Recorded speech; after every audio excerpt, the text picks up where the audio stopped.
All right, we've got 17. About halfway there.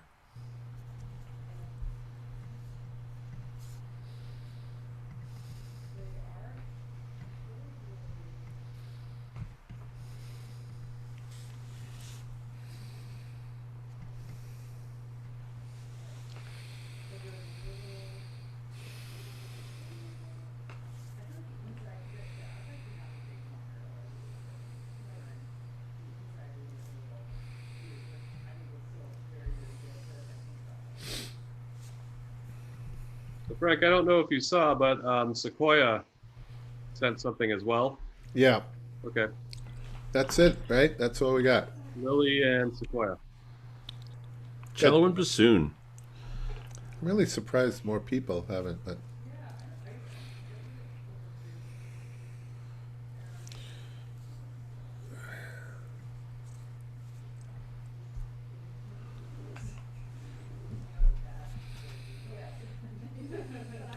Alrighty, we are at 55 minutes after the hour. Welcome to everyone here on Zoom and to our subsequent channel out on YouTube. Welcome via Facebook if you've come in on that side as well. My name is Mark Powell. I'm the Director of Orchestral Studies at the Aaron Copland School of Music, and it is a genuine pleasure to welcome back Frank Morelli for a continuing series of it's a hybrid. These are master classes. They are applied lessons. They're lectures. They're chats. They are conversations, and they're coming in pairs and in trios. So today, you join us for the continuation of a conversation we started last week, and that is how great singing can inform great playing, and whether that is great wind playing or great string playing or great percussion playing. It's an exploration of what we as instrumentalists can get and use and make part of our foundational skill from the art of singing. So welcome back, Frank Morelli. It is a delight to see you, and welcome to everyone online. thank you. Thank you, Mark, once again. You do a great job of summing things up in your introduction, and I appreciate that. It helps set the table for today, and that's really great. So I'm happy to be back with this. As my colleague already pointed out to you, this is the second class that that has to do with the vocal style or learning from singers. And at the risk of repeating myself, and having certain people online having to make a point of that, there is always a reason for a slight little bit of review as we get into this. And the first three classes, for those who might be new to our series, those at Queens College anyway can access, I know for sure, can access the previous, some of them were lectures, presentations. And the first three were working on sound, first breathing, support, sound, and all that. The point is all the building blocks from which we then go further into playing the instrument. So then, and of course a lot of it has to do with wind playing, but for instance, I'm so glad we have Lily here today, a cellist, because while I have absolutely zero qualification in suggesting anything technical about playing the cello or any stringed instrument, the concept of listening to sound, the premise of what I've talked about is, and I encourage you to think of sounds you consider exceptionally beautiful. And singers, like for a cellist, singers, maybe even a bassoon player, although I don't know if I'd want to go that far down the list, but certainly great singers, great other stringed instruments, but not cello, great wind playing, pianists certainly, and hearing in these different sounds, these different approaches, what you think is so exceptional about them. And you will probably notice if you were to listen to, say, three different people from really three different media, that in fact they share really common DNA. And obviously there are going to be differences. There are differences about a cello versus a bassoon, although we're pretty close in a lot of ways, obviously, from a soprano versus a flute player and all. But that is the point. The point is, I think, in fact, to get off of your own instrument, to not think of listening to a great cello sound, although there are some incredibly beautiful cello sounds. I mean, for a cellist, for a bassoonist, listening to a great cello sound, I think is a great idea. Why? Because you're getting off your instrument. You're not hearing it as a bassoonist listening to bassoon or a cellist listening to the cello. And that doesn't mean that one should not try to imitate or learn from other great cellists. For Lily or for me, to as I have learned from from great bassoon players that I've learned so much from over my lifetime, but that to develop your own sense of sound, you might say, it's better to think before that, before it ever got to bassoon, the concepts. And so that's the point of this class. And then in other ways, like in the case of Lily, we'll get into this a little later, is how then, where do you summon it up? So, for instance, when we spoke briefly last week with Lily, I asked her, well, have you listened to a Kol Nidre? Because today that's the title of the Bruch piece, and it is based on the Jewish tradition of the Kol Nidre, from the religion.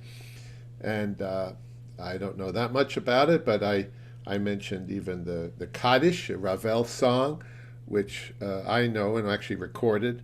And so there's, ways of, if you're playing music that might have a vocal background to it, then there's the added benefit of studying the voice and studying that repertoire and then applying it to instrumental repertoire. Or if you're actually playing a song on your instrument, as I did when I played the Kaddish, when I performed it and recorded the Kaddish of Ravel. All right, so this is where we're coming from. Before we start, I thought I might let you enjoy one of my favorite recordings. And I think I played a little of this for you already, but I'm going to do it again. And only because it's phenomenally beautiful. And it is the Rachmaninoff vocalese, sung originally for voice and I guess piano, but orchestrated for orchestra. This is with Leopold Stokowski conducting, so it's quite a while ago, in Anamafo. And if I want you to listen to this from the standpoint of the ring in her sound, the way she continues from one note to the next, the control with which she's resonating and voicing each note. Because one thing, for instance, for orchestra players, often you'll hear at an audition, you played a certain solo or we would observe, and those sounds, that the sounds were not consistent. The quality of the sound wasn't consistent. And often people try to think they're going to fix that from the outside in. But in fact, if you're listening for the resonance that great singers get going from note to note, you will create much more of a sound that's common between each note. And as you're voicing from note to note, you will already be phrasing, because just like the human voice, when we're speaking, let alone singing, we're always moving towards, you have to keep breathing out unless you take a breath, so you're always moving towards that next note. So I bring all that up because I want you to try to listen for those, you might say, technical things in this exceedingly beautiful song. So on one side you hear this and it's just like ear candy, as people will say, it just sounds so beautiful. You can just sit back and listen to it. Have a glass of white wine, those of you who are over 21, and perhaps it's a little early in the day, but you can enjoy this on that level. But I'd like you to try, your musicians, listen deeply in. Professor Calandra used that on the first recording class that he gave, QC class, and he was talking about when you listening inside the sound. And that's what I want you to do. So enough, blah blah blah. Let's let Anamafo do the talking.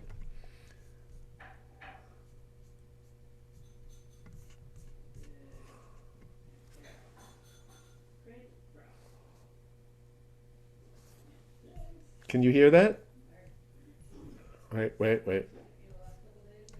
I think I'm guessing something. I'm going to unshare and make sure I hit the computer thing because I have a feeling I didn't. One moment, please. Sorry. Early in the morning.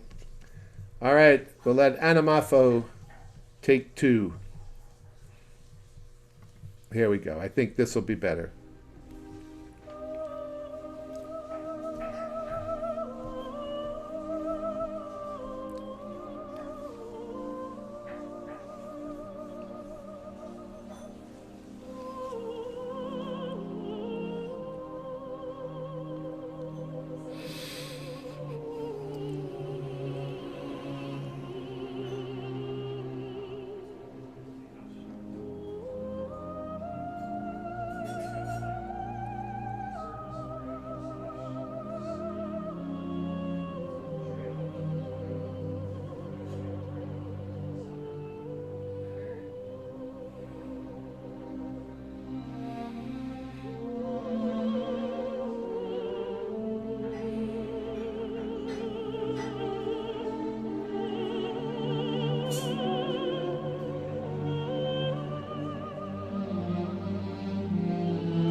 I know. No one wants me to stop.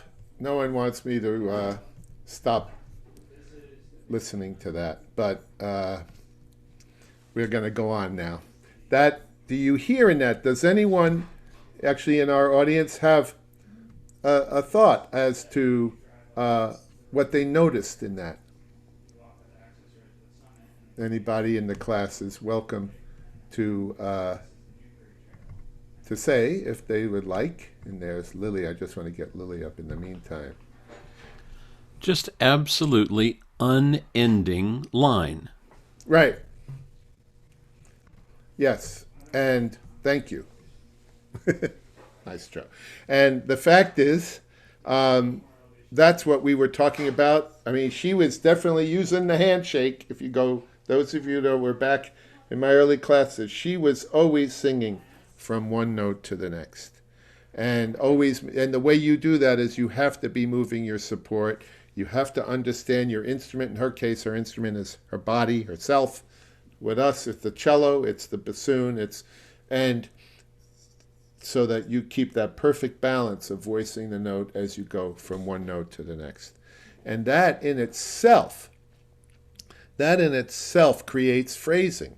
So when we start talking about get a crescendo, make a diminuendo, as I said before, things that have to do with time and pure dynamic are the most macro, you might say almost superficial types of music making, of phrasing. And it's not that I'm going to slow down or speed up. You're slowing down or speeding up for a particular reason, whether it has to do with the harmonic moment in the music, motivic moment, end of a phrase, causes you to take time. You're not taking time to be musical. It's almost your need to do something else interior to the music causes you to take time or to take a breath or to be a certain way into the note with intensity and certain type of color. So that's what we're talking about. So now let's go on to Lily and the Kol Nidre. And Lily, wherever you are, what's this? There she is. What's the story? What's the story behind this in terms of you're working on it? I mean, where are you with this piece? Um, so I just started it to maybe 3-ish weeks ago with Professor Rosen. So we've just been working through it. Took a break from playing some Boccherini concerto stuff.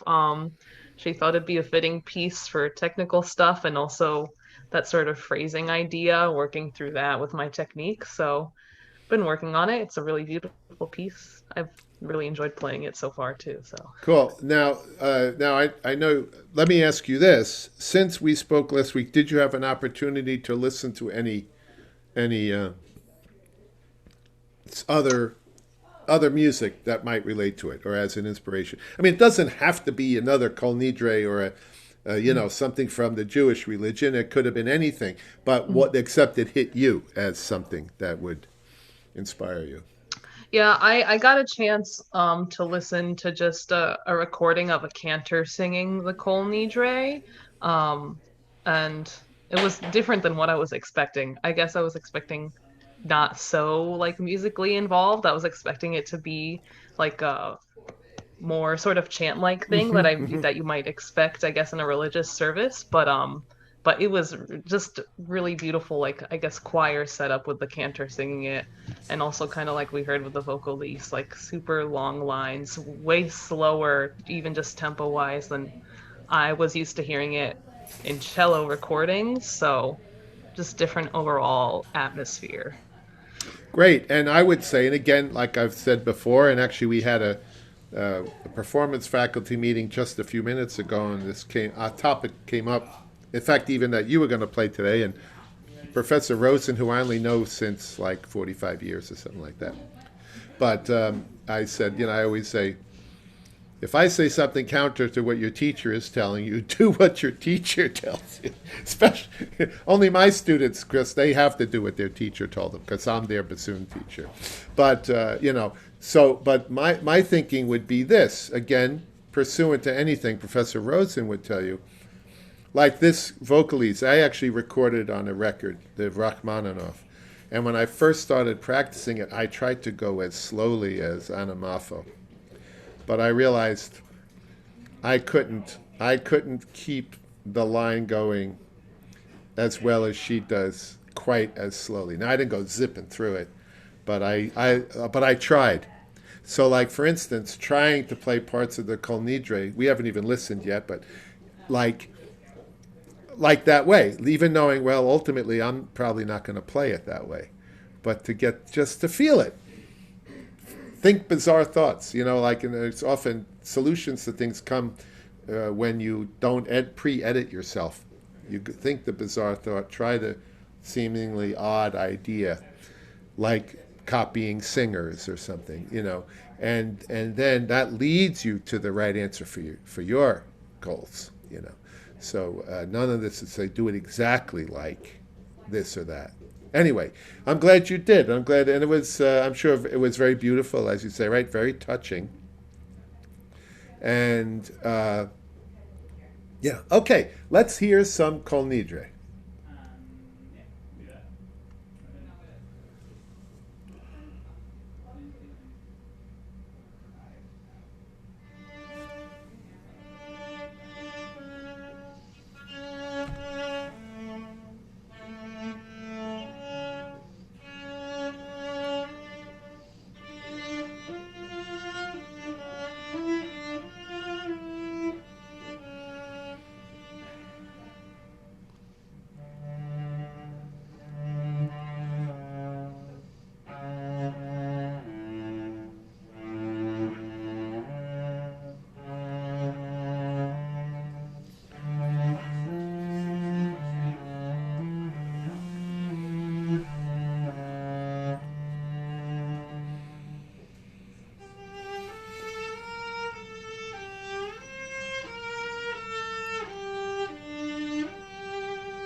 Nice job. It's a beautiful piece.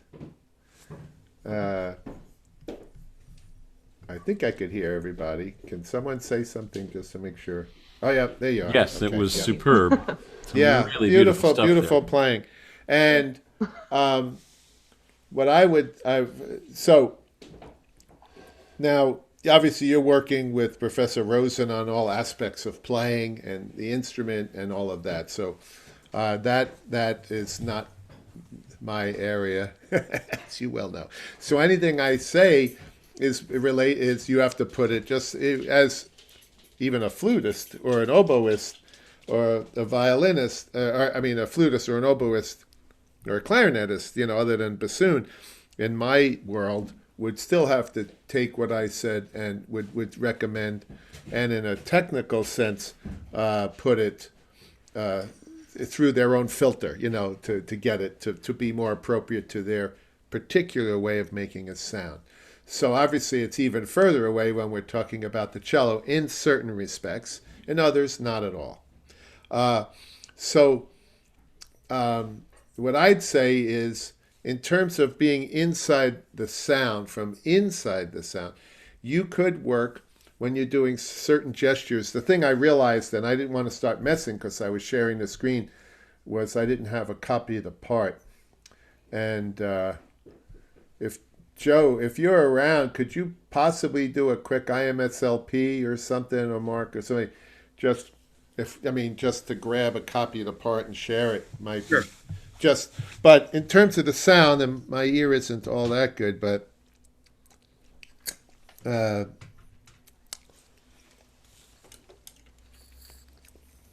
I don't think I asked you to provide us with a copy of the part, and that's fine. That was my.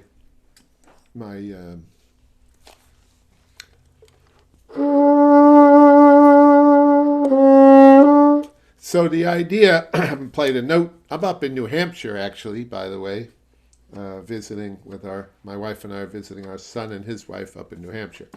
So it's a very pretty spot, but 1,000 feet higher than Bronxville. So.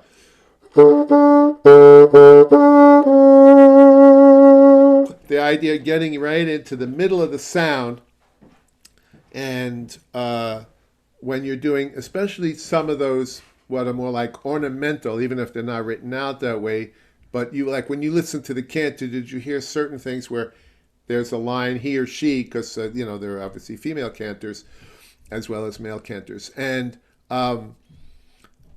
that at certain points when they like a like they even get a little more into the sound, and by that I would say more into the core of the sound to help add to the expression.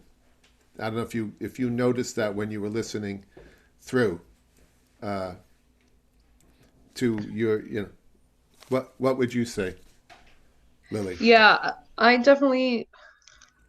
think I picked up on a little bit of that. I would definitely have to take another listen, like notice for that more. But Yeah, good. Yeah, no, that's what we're exploring. Now one of the things about this, and I did write it up a little bit in the introduction that Joseph was kind enough to share, send out to everybody in setting up these classes, was the way I work on this with my own students is we and others is we actually listen carefully to a singer singing something and then literally try to imitate that sound on our instrument. So I'd encourage you to do that. It doesn't have to be of a cantor. It could be of a singer that you find particularly beautiful. I mentioned, in the cello world, sort of like the bassoon world, while we are lower than the tenor, well, the cello has an enormous range. We have 3.5 octaves. You can go way up high. We have at least 3.5 octaves, which is pretty impressive for a wind instrument, actually. And that you can, I like listening to the tenor because of that, the higher part of the tenor voice, or what is the tenor voice, is in the core of much of the register of the cello or the bassoon. As you get up higher, because you can go even higher still, you're getting into the alto and even soprano range. where you leave us behind. See ya. You're off for another octave or so. Although we do go a whole step lower than you do when you have regular tuning. So we win. No. But anyway, you can, and I even think Hermann Pry, to me, has a kind of sound, as I mentioned, as a baritone sound that I think works. Oh, good. And Joseph did put out the cello part. Here it is. I'm going on to find it just as we're speaking at the moment. Thank you, Joseph. I could also Right. just share it from my screen if that's more convenient for you. Now I got it. Well, I'm looking at it from my. I'll just stay with my own version of it here if I can get this thing out of the way. Great. Good. Yeah. Well, I was here in the right key anyway.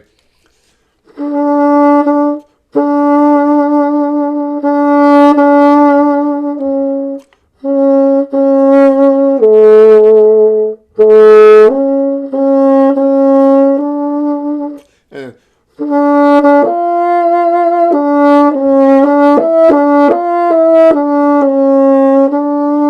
so I would say you want to. I move this down, so I can see you, even though you could probably see me, but because I'm not sharing. There you are. There's Lily. So, like for instance, in that third bar, what a singer would do.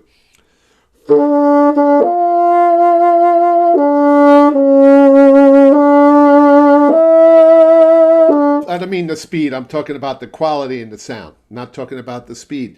Like you don't go lightly through these notes, I don't think. I think they're actually even more important.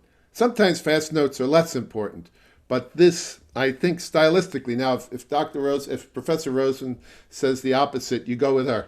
Like I said. But in terms of, now that you've pointed this piece out, and now that I'm going to steal it for the bassoon, I'll start thinking of it this way. Thank you, by the way, for another piece of rep. We're always happy to take it. Bassoon players cannot be overly, we need, let's see if I can, anyway, let me just, oh, I know, okay, never mind. But that happened. I'm always a little bit lacking in my chops when it comes to some of my abilities on all this different equipment. But anyway, all right. Do you have your cello there? Yeah. Why don't you grab your cello?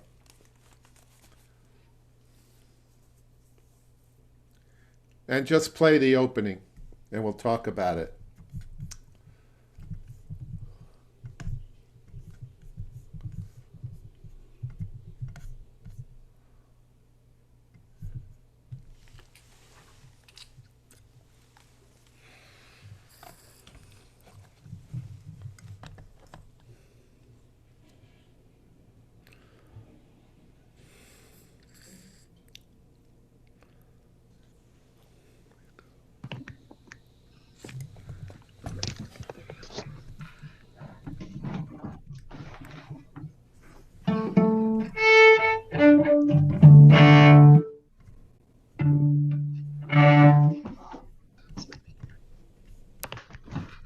Don't have my good microphone on the laptop, so. Okay. That's all right. We'll get the idea. Yeah. So, why don't you play the first, couple of lines?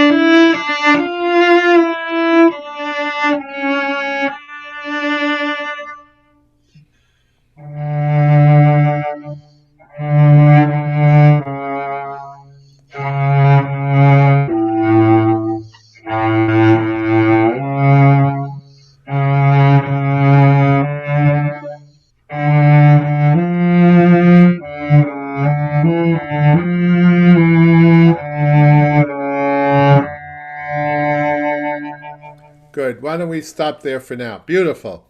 So, one way I think you could one way you could apply, I mean, this would be a good way to practice anyway, but it really is a lot of it based on the vocal concept. Let's see what I got going here. Sitting in a chair with arms on it, but I could sort of get a bassoon in there if I'm careful.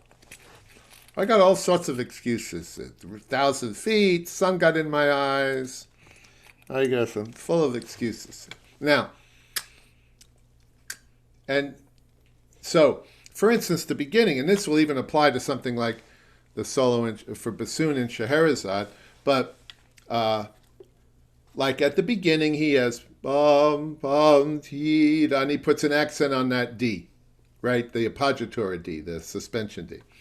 So a way to practice this, and I don't think this would go along away from anything your teacher, who knows what she's talking about, would tell you, but would be to think like,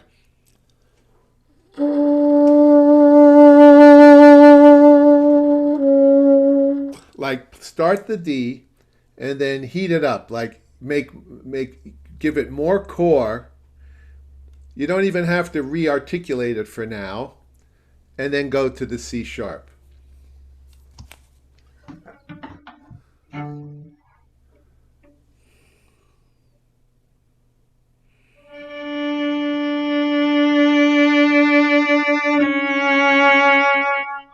Right. So that, and actually you could do the next, yeah, do the next one. So do the same thing with the C sharp and with the A and the following C sharp. Just, making a sustained note out of it and heating it up, right?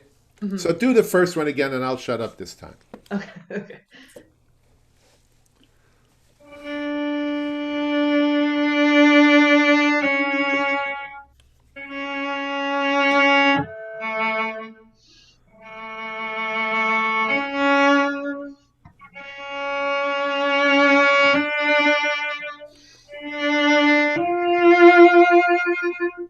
Great.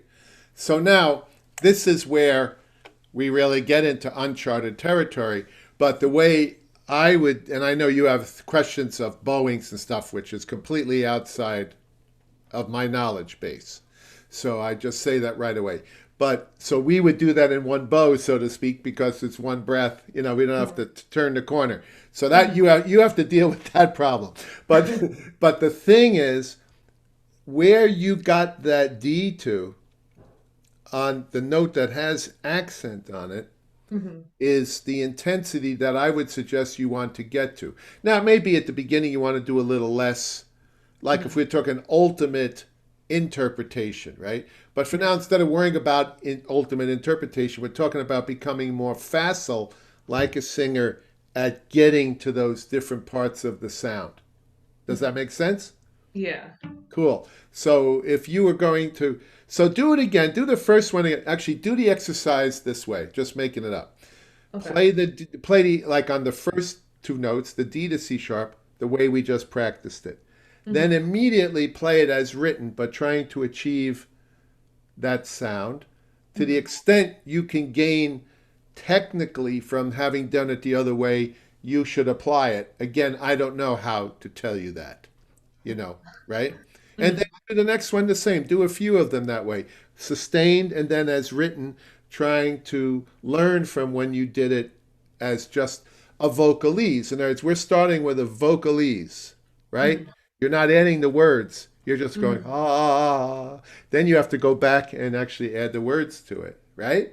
Mm-hmm. Cool. Try that. See if that's helpful to you. Mm-hmm.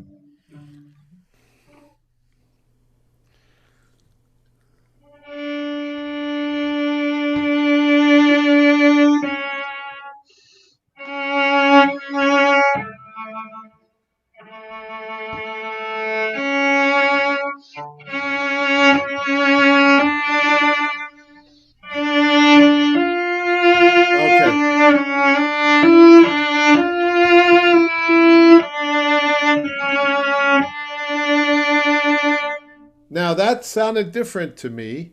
You didn't do the exercise exactly the way I described. No, it's okay. What I meant is you would play. It's fine. I mean, it's not a big deal because actually I felt maybe that sounded better. Of course, That's like, I want it to sound better. But you know, but no, but the thing about teaching, right, is honesty. If something didn't help, it didn't help, then we find another way in, right? You know, Mhm. like it's not about winning and losing. It's about finding the answer. You know, right and wrong. It's not about right and wrong. It's about finding the answer. So what I meant is like play the first play, no, it's literally play D, C sharp, and then D, D, C sharp, Oh. C sharp, A, C Mhm. sharp, C sharp, A. So, but I felt like you already were feeling it a little differently. Mhm. What you did was a slightly kind of a hybrid, very Yeah. popular word these days, hybrid version of it. Try it. This what I suggested for a few beats, just for the heck of it, for even for demonstrating to the class. Okay. Thank you, thank you. Mhm.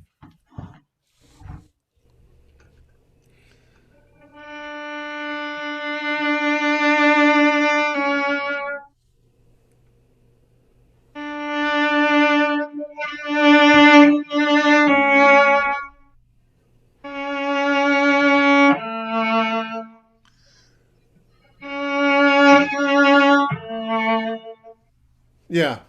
So I would say, and when you do it, and Mhm. that was fine again, but even just to fine tune these sort of exercise, and Mhm. you know, just to step back for 1 second to, I've probably already brought this theme up a few times, but practicing is problem solving. Teaching is problem solving, right? Mhm. So everything you're doing, what we're doing is assessing something we'd like to improve, trying to figure ways into it, right? And basically breaking it down. In fact, the next two classes on deconstructing music is will be the same deal, and over several topics. But in this case, it's probably easier to make a crescendo to a note and come away from it than it Mhm. is to have to re-articulate it, right? So I say that's why we went back to one step back to dee da. So you may have to slow it down.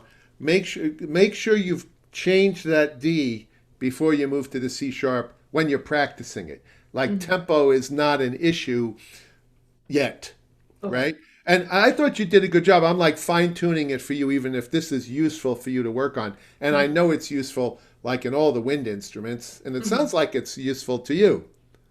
I'd say so. Yeah, good. No, I'm glad. And again, if it isn't, it isn't. Mhm. It's an idea. I'm trying to give you the benefit of my experience, but as I've said several times already, but I continue to put this disclaimer up, not a cellist, don't know the cello, have heard great cellists like Marcy Rosen, have gotten to play with her, lucky me, don't know anything about the cello. So that neon sign will keep, blasting off in the middle Mhm. of this. So if something doesn't work for you, it doesn't work for you. It's like we don't have to change. We can go, or so I'm able to do that under one bow because we don't re-articulating, we don't have to change direction. And in Mhm. fact, we're trying to stay in the same direction. And I guess what you're doing, and this is probably the challenge, thinking of it this way, is even when you're changing bow, you're not necessarily trying to change the direction in the music. Yeah. Although at times, when I hear my colleagues, especially in chamber music, or say Orpheus, which is like giant chamber music, also choosing bowings that affect the phrasing you're looking for, Mhm. have a positive effect on the phrasing you're looking for.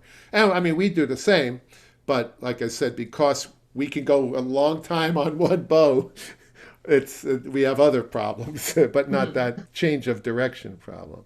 See, so to me, that sound, the way you did that now already, just starting this piece as simply as it starts in half steps and then and a third up and the half step again, so Mhm. simply. But when you start that way, you bring the listener into a tone picture, Mhm. like that first couple of notes from Anamafo. You're already in love. I mean, she's got you, and then she slays you. She gets you. She's like a boxer. She's softening you up, and then by the time she goes ba da da dee dee da, she can knock you over with a feather, right? She could just, you've had it. You've already been completely annihilated by the most beautiful, simple, but difficult effort of just maintaining the sound Mhm. and changing the inside of the sound that you're doing there, like a singer does for that moment, even though the notes are all repeating themselves, up and up and back again, right? Mhm. And then he finishes off the line after he's repeated it. And this goes back to my old thing in some ways, like the rule of threes. Da ba da ba ba da ba ba da ba ba da. The third one has to change. Ba ba dee da da da dee da dee da da da. There he sustains the phrase even longer, Mhm. right? And that's the, you might say, the architecture of it. Mhm. Yeah. And singers do that like all the time, the good ones. So yeah, let's play that opening one more time. We're not going to get further into the piece, but I wanted to hear you play it. It sounded too Mhm. beautiful to stop. I couldn't bring myself to stop while you were playing it. But uh, this is where I would go with that, you Mhm. know. And I would encourage you, whether it's listening to a cantor and copying him or her, or Mhm. just listening to any beautiful music, any arias, songs, Schumann songs, or later songs. Mhm. I don't know about Brooks' output, but things that you feel relate to this music in some way, Okay. right? But Yeah. anyway, let's have the opening this time without doing our exercise. And I like this way this time, by the way, the way you sustained through the dee da da da dee da dee da da. Like, in other words, the other part of that, and then I'll shut up, is he's having you do this da dee, where he's having you go kind of in and out of the sound slightly, not way out of the sound. Mhm. Last phrase, he says, I'm not letting you go, I'm not letting you go, I'm not letting you go until that last D, right? Mhm. Right. And you do that from inside the sound. When you do that from inside the sound, you slay the listener. Mhm. You slay the listener, right? Mhm. It's like comedy, like killed him, right? You're setting up that punchline and then you nail him, right? And the simplest, like Anna Moffo, this little lady, ooh, she used to do, she was one of the first American Express card was, do you know me? And it was Anna Moffo. And then she'd go, taxi, at the end of the ad. She'd be out on the street like in New York. She did one of the earliest, way before you were born, I must say, advertisements for the American Express card. Do you know me? Don't leave home without it. That kind of thing. So, but anyway, I digress. So let's hear this first phrase all the way through to the beginning of the second line.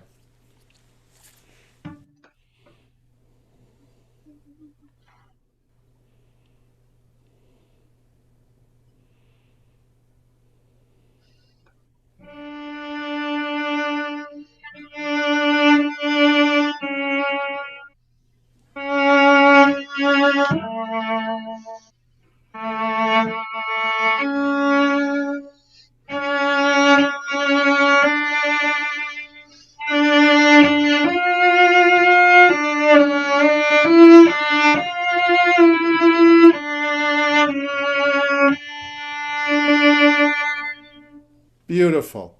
And that's like to me, like one of the three most scary and profound notes.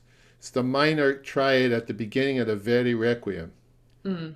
It just goes Requiem. And you think, oh, I'm in for it, man. And so you're like, I'm in for it in a different religion, but one of the Abrahamic religion. So it's right, requiem, and just that sets a mood, right? Sets a mood that is kind of spooky. Verdi kind of knew what he was doing. And Brooke knows what he's doing. The way you played that first line now sets my mind into another. I'm out of this world now. Mhm. I'm in your world. Mhm. And that's what a great singer does. They pull you in like Anamafo, and you really don't exist except in that sound. That's where you're living at that moment. That's the beauty of music that way, right? Or any art. So I hope that will help you. I would encourage you just have fun. Like I record, Mrs. Morelli and I have recorded, and I practiced them, and with the COVID thing and wanting to share, Schumann songs from the Dichter Liebe and opera arias and such, for the pure enjoyment and for the challenge and learning that I get the benefit of trying to match up to that. And in the case of many of those things, I listen to Fritz Wunderlich. He's my man in the tenor world. And there are others, and you should pick the one that says it for you. Like if you hear some singer, then you think, if I could sound like that, I'm happy, And then the thing is, you're not going to sound exactly like that, but you're going to hear the qualities in that singer's voice that you will then put through the instrument and get the right sound out of your cello. I firmly believe in that. And again, I know nothing about making a sound on the cello, and I keep saying that because I wouldn't want anyone to think I'm teaching you the cello, because I'm not. But this image of sound is crucial. And of course, I'm talking to you right now, but this is obviously a message for the entire class. So work on it. And anytime you want to get in touch with me, you always can anyway. You can find me and send me something or ask if I could think of a good piece I like to go with it. I'd be happy to, if you like. Thank you. Thank you so much. You're welcome. Thanks for letting a bassoon player talk to you. I mean, that took a lot of forbearance. Thank you. Problem. Okay. You. Now, I know my dear student Sequoia was kind enough to put something up for us. And along the lines of more specifically to what we've been doing in the bassoon world, let me find Sequoia. She's here somewhere. Hello. Oh, boy, where'd you go? Are you looking for me or my email? Your email. Okay. There it is. I found it. So, now, oh, great. And Sequoia, you also gave us Fritz Wunderlich's recording, right? Yep. I see. Atta girl. She listened to her teacher. So, I'm going to share the screen again. This time I know I have the share computer sound. So this is one of the recordings. Actually, I even recommended on the general memo sent out to everybody. So, and she put up the music. So we're going to start by listening to my man Fritz Wunderlich sing some of, this is from Don Giovanni dalla Supace. Actually, this is the aria, Don Giovanni, right? I'm making sure I'm not telling tales. I think this aria was added after the premiere, or after he had written it, because the tenor, whose last name I think was Moretti, and not Morelli, complained. Sort of like when, and so Mozart said, "Hey, you want another aria? Here's another aria." And he writes this sublime aria for the guy, like overnight,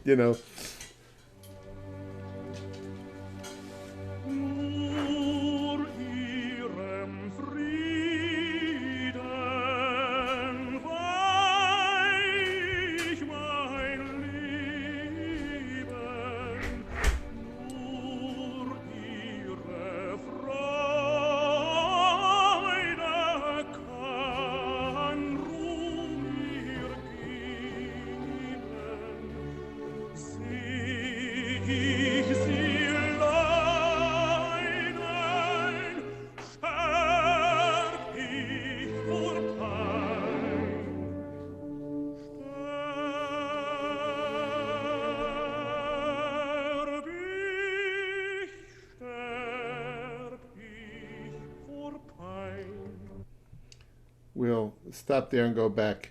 This was during the days when he was younger, and in Germany they often sing operas in German, so it's funny to hear his recordings of like La Bohème in German and the Italian operas in German, but even the Italian Mozart operas in German. And it's funny to hear some of it instead of Dalla sua pace. What I want you to listen to is he maintains the ring in his sound is always going forward to the next note. He never stops. And when he's on the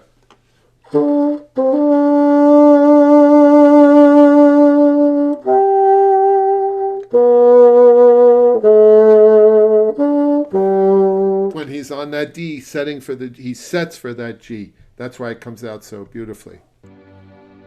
Nur ihrem Frieden weich mein Leben, nur ihre Freude kann Ruhm ihr geben. And listen to how he finishes that long phrase prior to the breath on the last note.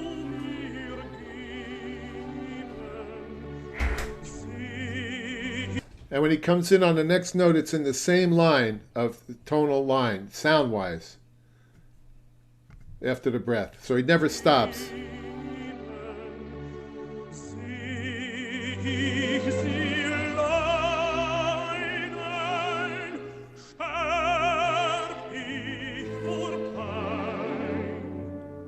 He sets support-wise.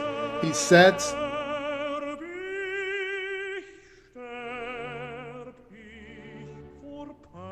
So he's distinguishing between how much air he's putting through his instrument and how he's supporting that instrument. And so when he finishes that last note, he's reduced, just like I described with my little diminuendo diagram, he's reduced the amount of air going through the instrument, but he has maintained or enhanced support, and hence his vocalization, again, things I know nothing about, but the way he's voicing the note, so that note remains perfect till the very end. The same way Anamafa went, she could float up there. And the way you float, like when you want to float something, generally means you have to support it more while you're putting less air in. And it creates that floating up feeling and that where you're going to it, which at times is correct. We are going to it. That's different. Then you go there. But when you want to create the effect that he just did, this is the level of understanding he had for his art. So now we'll stop there because we don't have time to go too far. You can listen to this guy all day, and I recommend you do. In fact, if you listen to him all day, your playing will improve just by the nature of having him resonating in your skull all day, I assure you. So now, here's the bassoon version.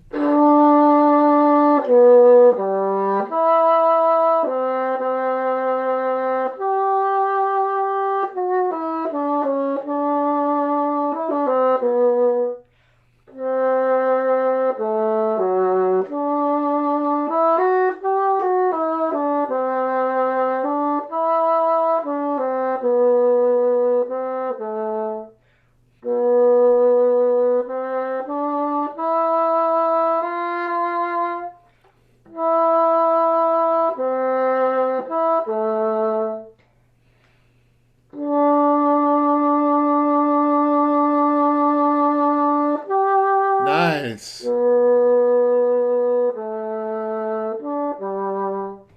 Beautiful, Sequoia. Now you do that on the new reed and the new embouchure?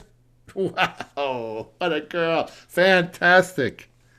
Yeah, Sequoia made quite a change in both embouchure and reed style. And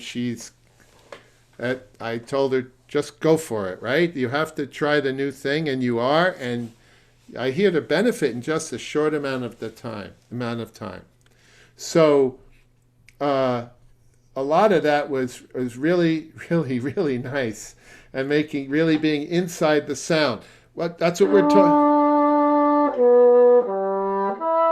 Now, one thing is, I like the part I gave you, because you're playing that off the music that Sequoia is playing off the music that I provided.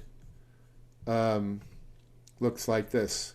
And so one thing, Sequoia, you could do in the future, but it was fine, is even though this part is marked this way, when you listen, kind of could mark and put together the notes. You might say re-articulate it. You might say the way you hear the singer.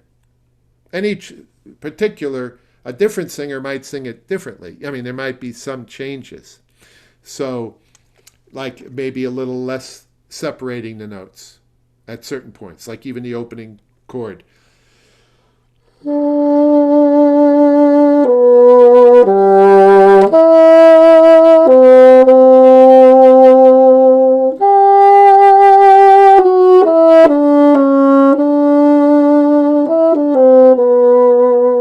And then that note, you could finish a little longer than you did. It was good, but you could wait a little longer, make sure you finish that note.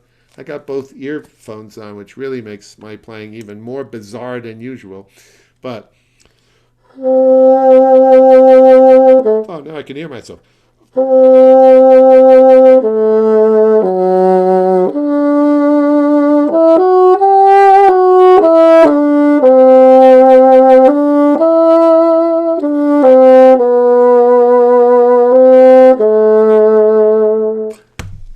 Right? But you're way on the right track, Sequoia, way on the right track.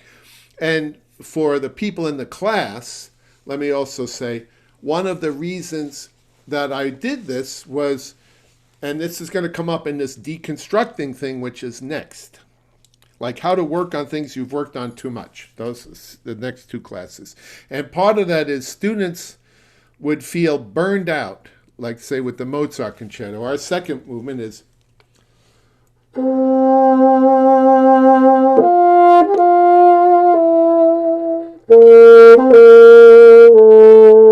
so you play it a lot of times, and after a while it's hard to, how can you make it better? And this will be the premise for the next class, and actually Sequoia gives me a perfect segue into that next class. So I don't know, Sequoia, you were going to bring that Bordeaux this afternoon, right, to rep class? Why don't you bring this too? We'll work on both of them a little bit.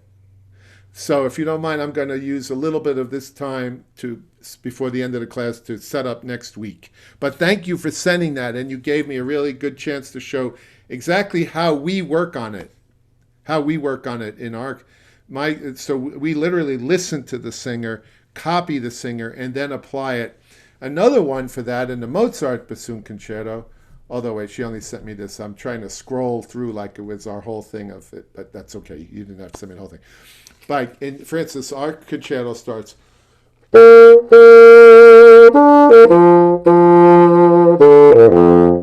And there's Il mio tessero from the same aria, same opera.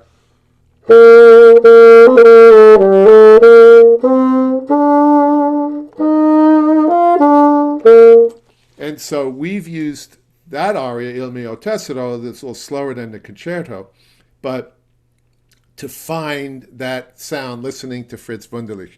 And what I'd say to you, and I'd even say this to Lily, who did a great job, but like if you listen, like play along with the cantor or some other music related to it, and then play the Bruch or play the Mozart bassoon concerto or whatever it is you're working on, or another flute concerto, as if it was the next line in the song that you had just been singing or the aria had just been playing, and not as just go back to your usual Mozart bassoon concerto way of doing things, and learn from it. Like I said to Lily, think bizarre thoughts, really play it like it's a song, like it's the Kol Nidre, maybe slower, like you said, just to get the vibe of it, just to live inside it.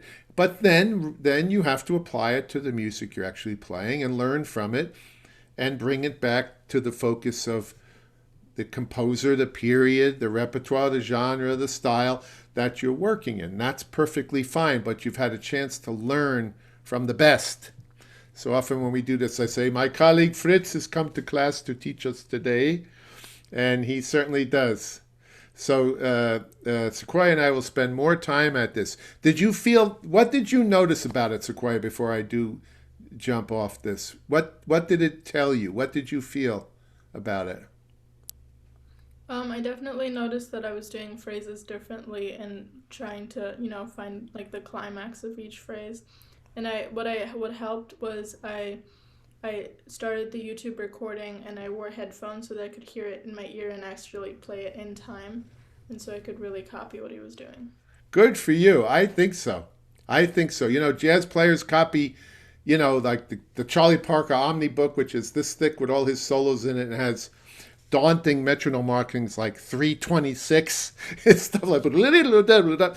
And the thing is, you can't spend your whole career covering Charlie Parker solos. Like, that's not the gig. But you try to dance the best you can in his shoes, right? Or a great singer, he or her shoes, his shoes. And you learn from that. But the whole point of that, just like everything we've worked on so far in a kind of scientific way, is for art, for the sake of expression, the sake of making music. And so that's not, don't lose sight of the fact, please, that what I'm recommending for you to do is not purely technical, but the fact is we must improve our technique, our knowledge, in order to make music at the level of professionals. That is just where it's at. So let me show you, I know what I wanted to show you next. I think it's this guy hiding down here. And share it. I've even gotten to be so incredibly adroit. There it is. So, making progress. This is for next week. When you've played something too much, even something that's new to you, but especially when instead of new to you, it's sort of numb to you, or you're numb to it because you've played it so many times through. Just like the opening of the Kol Nidre. Now, how are you going to make it better? You know the notes to the Kol Nidre. What you can do is have this image in your mind, tonal image, sound image, interpretive image. That's how you would make it better, not just practicing C sharp to D, although I could always afford to be able to practice that. But beyond that, so the idea then in deconstructing, making progress by deconstructing excerpts, break them down. And it doesn't have to be orchestral excerpts. It could be anything. It could be a concerto, especially if it's used on auditions, because that's when we tend to play things over and over and over again in practicing them. Deconstruct them into integral parts, their sound, like we did, Lily and I did. We broke it down into the sound. Then, of course, there's rhythm and articulation, relevant factors, that are, given the music in question, as I write right here on the slide. Then, as far as getting more particular, the tone quality and sound, tone quality, intonation, vibrato where appropriate. And what I would like to do, and I'm hoping actually some people will show up with this stuff, is I want you to take an excerpt of music, write out the notes within the range of the excerpt, and practice them for resonance, intonation, and consistent color. You can do that in a scale. You can do it in arpeggios. I'll give you an example that, my favorite example, it's so easy. The solo to Scheherazade that the oboe and bassoon have, I think it's the same in the oboe, but for bassoon, it's 7 notes. A B minor scale without a high B. Those are the notes.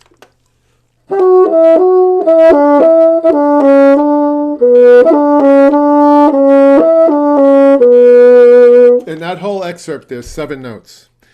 So my argument is, if you can't play those 7 notes in tune with good intonation, with good tone quality, vibrato, don't practice the excerpt. Don't practice it out of tune. Get in tune. Do your vocalese, so to speak. Sing the song. Song's not that difficult. In the case of Scheherazade, some things are very difficult. And I use this too if you're doing Beethoven 4. It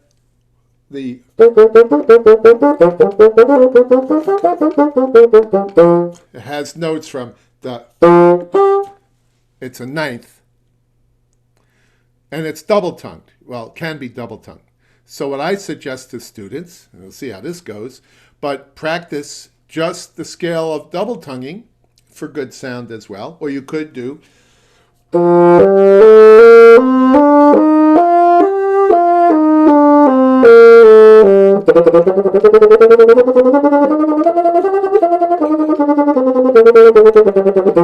and then practice for technique with no tonguing at all.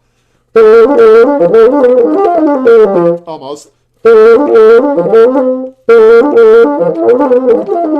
Let me try using my seat strap instead of just holding the bassoon with my leg. Back to the excuses again. But anyway, let's make believe this is going to come out really cleanly this time, all right? A little stretch of the imagination just for a magic hour here. All right, so then I practiced it. Let's say that was clean, and you have to suspend belief a little bit. I've practiced the double tongue. Then I have, as Dr. Corwin would know, a tongue twister that goes with it. Because you have to be able to say that in order to play it.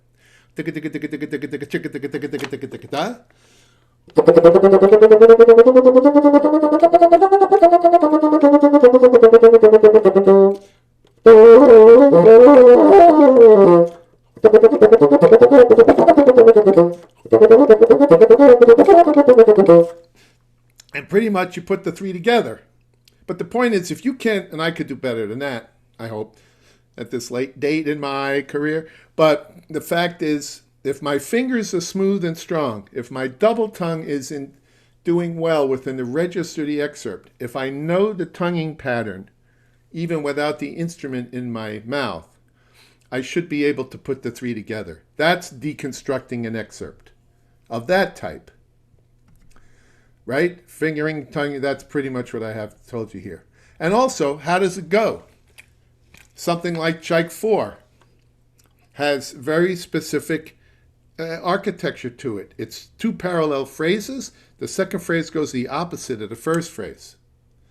And he marks it with accents in the second phrase. Be very careful about what the composer marked, especially when you get to later in the 19th century where markings are becoming more particular than earlier.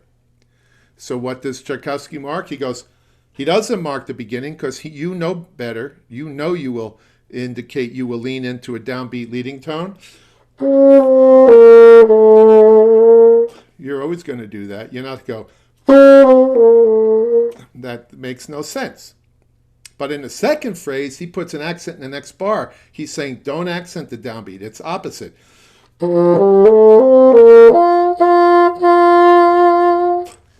And so you have to understand that, and you have to make sure you do that. And it took me decades to figure that out because I'd play Tchaik 4 and say, that was good. Next time through, that kind of sucked. Next time through, that's pretty good. I had no idea why I was liking it one time more than the other. And it was actually when I stepped back and actually analyzed the piece, analyzed this little phrase, that I was able to then, by deconstructing it, put it into my mind in a way that I can basically always get a good one out. Now, one will be better than the other, and you may not like it, or like or not, might like it, might not like it. But I have a strong image in my mind of how I'm going to go about it. And the same thing, which I didn't mention, is you could practice the range of notes within that, which isn't that many notes, for instance, for being in tune with a good sound. So I'm really hoping I could always count on my own students, and thank you, Lily. I wish more people would want to be participating. This is also for performance and not just me yammering on. But the idea is bring in small pieces. Use this in the next two classes, a deconstructing technique. So that means if you're going to show up, I want you to show up. You can make a PDF, a scan of the list of notes, like put them into a row on a piece of paper. It's not going to kill you, on a line.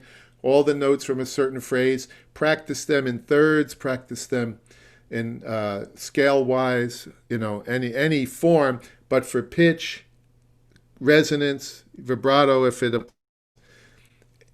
sing your excerpt yourself. Know how you want to go. We're talking slow excerpts, especially. And then apply that to the music at hand. If it's Mozart, operas, you want arias, if you want to come in with some of your Mozart concerto, I'd virtually require you come in with also, as Sequoia did, with a snippet from, just a snippet, 16 bars from a Mozart aria. That applies. For the flute, it might even be, you can go to a real coloratura aria like the Queen of the Night or something like that if you want to go that high up. So the next two classes will be on this how to deconstruct and rebuild excerpts, music you've played too much. And then the last two classes are on actually playing behind the screen, trying to get that good sound. All of this is built towards the idea, especially the vocal ideal, of staying in your sound, always making a resonant, beautiful sound throughout the range of your instrument. Because I assure you, if you don't have that under control, you can't win an audition. It's just a fact. That's it. So right there, just let you know right now. Just only based on 50 years of experience, but that's what I've come to realize. So I think we'll end it for today. Are there any questions before we go? We're a little bit over time, so I don't want to take too much more of your time. Do any of the students have a question? Or observation, for that matter? I guess not. I guess I'm that good. Actually, you are that good.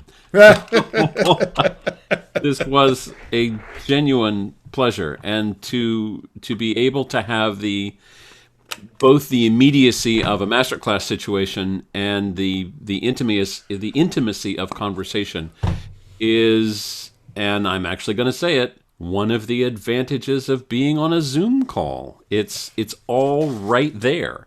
This is hard to replicate in a traditional masterclass situation wherein, you and whoever's playing are up on stage and the rest of it looks like a lecture or a rehearsal. So as we continue on with the rest of the series, I look forward to that continued sort of immediacy of approach. Bring some orchestra excerpts next time. I can think of 5 clarinet excerpts immediately that would benefit from this approach, and they run all the way from Mendelssohn to Respighi and back again. So, Frank, as ever, thank you very much indeed for your time. It's great to spend time with you. It's great to be with you, and likewise, we will look forward to next time. Thank you for joining us on Zoom. Thank you for joining us on the YouTube channel for the Aaron Copland School of Music, and we'll see you next time. Yep. Take care, everyone. Cheers.